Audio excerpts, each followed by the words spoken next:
हे आहे पालकाचे खमंग आणि हिरवेगार धपाटे. हा नाश्ता आपल्या महाराष्ट्राचा एकदम फेवरेट आहे आणि या व्हिडिओमध्ये मी धपाटे असे भाजले ज्यामुळे ते आणखीनच खमंग होणार. नमस्कार, मी रेश्मा लोकरे रेसिपीज मध्ये तुमचं स्वागत. तर आज आपण बनवणार आहोत पालकाची हिरवीगार खमंग अशी धपाटे. चला तर वेळ न घालवता रेसिपीला सुरुवात करूया. धपाटे बनवण्यासाठी इथं मी एका भांड्यामध्ये 2.5 वाटी गव्हाचं पीठ घेतलेलं आहे आणि त्यामध्येच 1 वाटी ज्वारीचं पीठ घ्यायचं आणि अर्धी वाटी बेसन घ्यायचं आहे आणि यामध्ये आता अर्धा चमचा जिरेपूड घालायची, अर्धा चमचा हळद घालायची, थोडासा हिंग आणि अर्धा चमचा ओवा असा हातावर रगडून याच्यामध्ये घालायचा, ज्यामुळे त्याचा चांगला खमंगपणा धपाट्यांना लागतो. आणि 2 चमचे पांढरे तीळ, 7 ते 8 हिरवी मिरची आणि 10-15 लसूण पाकळ्यांचा असा ठेचा केलेला आहे आणि तो देखील आपल्याला याच्यामध्ये घालायचा.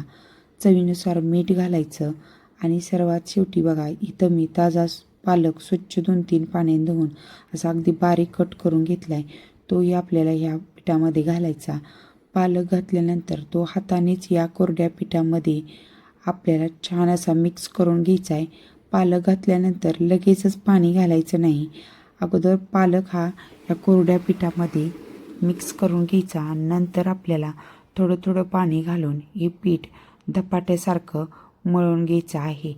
आणि पाणी एकदम घालायचं नाही, थोडं लागेल असं पाणी घालून आपल्याला हे पीठ आता चांगलं मळून घ्यायचं आहे. आणि हे बघा आपलं पीठ आता चांगलं मळून झालेलं आहे. जास्त सैल पण नाही आणि जास्त घट्ट पण मळलेलं नाही.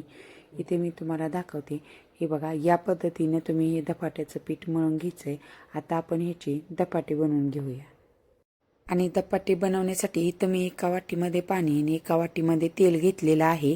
तेल पाण्याचा हात लावून आपण धपाटं थापून घ्यायचं आहे. आणि पोळपाटावर बघा इथं मी एक स्वच्छ रुमाल असा ओला करून घट्ट पिळून असा घेतलेला आहे आणि याच्यावरती आता आपल्याला धपाटं थापायचं आहे. धपाटं थापण्यापूर्वी त्याच्यावर कपड्यावर थोडंसं पाणी घालायचं आणि आपण मळलेल्या पिठाचा गोळा बनवून तो या कपड्यावरती ठेवायचा आणि तेल पाण्याचा हात लावून आपल्याला हे धपाटं थापायचे. एकदा तेलाचा आणि एकदा पाण्याचा हात घेऊन सगळीकडे असं समान हे आपल्याला एकसारखं असं हे धपाटं थापून घ्यायचं आहे. कुठं जाड कुठं पातळ असं नाही, एकसारखं झालं पाहिजे. हे बघा माझं धपाटं सगळीकडे एकसारखं असं मी थापलेलं आहे आणि जास्त जाड नाही जास्त पातळही नाही. या पद्धतीने हे धपाटं असं तुम्ही थापून घ्यायचं आहे. आणि सगळीकडे थापून झाल्यानंतर बघा त्याला असं बोटाने छिद्र पाडून घ्यायची, म्हणजे धपाटं आणखीन छान खमंग असं भाजलं जातं. आणि आता हे आपण भाजून घेऊया. आणि धपाटे भाजण्यासाठी इथं गॅसवरती मी तवा चांगला गरम करून घेतला आहे आणि यात गरम तव्यावर थोडंसं तेल टाकून घ्यायचं आणि जे आपण बनवलेलं धपाटं आहे ते ह्याच्यावरती घालायचं आणि हा रुमाल आपल्याला काढून घ्यायचा आहे. आणि नंतर ह्या धपाट्याच्या वरच्या बाजूला बघा आवर्जून एकदा पाण्याचा आणि तेलाचा हात लावून घ्यायचा, ज्यामुळे काय होतं हे धपाटं वरून जास्त कोरडं पडत नाही आणि मऊ असं आपलं धपाटं तयार होतं. तेल पाण्याचा हात लावल्यानंतर आपल्याला गॅसची फ्लेम ही मध्यम ठेवायची. मध्यम किंवा फुल गॅसवर अशी आपल्याला धपाटे भाजून घ्यायची आहेत. आणि ही वरची पाणी लावलेली बाजू सुकली की आपण हे धपाटं पलटी मारून घ्यायचं आणि दोन्ही बाजूनी बघा असं छान असं खमंग असं हे धपाटं आपल्याला मध्यम गॅसवर भाजून घ्यायचं आहे. भाजताना गडबड करू नका, असं मध्यम गॅसवर छान असं खरपूस भाजून घ्यायचं. आणि हे बघा असं आपलं छान असं हे पालकाचं धपाटं खमंग असं तयार झालेलं आहे. आणि याच पद्धतीने आपण राहिलेले धपाटे देखील भाजून घेऊया आणि पुढची धपाटे कशी भाजायची ते मी तुम्हाला सांगते. आता इथं बघा आता दुसरं धपाट देखील थापून घेतले, तेही तव्यावर टाकायचं आणि त्याला पण तेल पाण्याचा हात लावून आपल्याला ते सुकलं की तो धपाटं पलटी मारायचं आणि याच्यावर वरती बघा लगेचच जे आपण बनवलेलं धपाटं आहे ते ठेवून द्यायचं.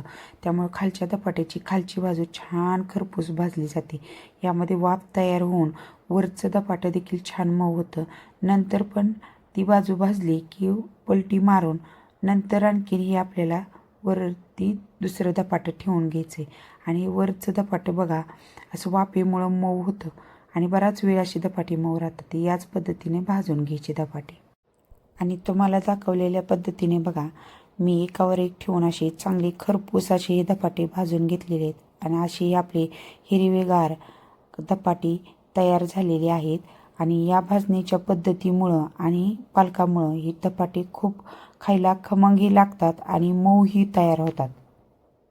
आणि असंही पालक कोण खात नाही, त्यामुळं पालक घालून केलेली अशी ही हिरवीगार खमंग धपाटी आणि त्याच्याबरोबर दही आणि चिरलेला कांदा असा हा नाश्त्याचा आपला पौष्टिक आणि गावरान सगळ्याच्या आवडीचा बेत तयार. तर कसा वाटला आजचा हा पालकाचे धपाटे आणि दह्याचा बेत ते मला कमेंट करून नक्की सांगा. रेसिपी आवडल्यास रेसिपीला नक्की लाईक अँड शेअर करा आणि अशाच रेसिपीसाठी आपल्या चॅनेलला सबस्क्राईब करायला विसरू नका. चला पुन्हा भेटूया नवीन एका रेसिपी सोबत. धन्यवाद.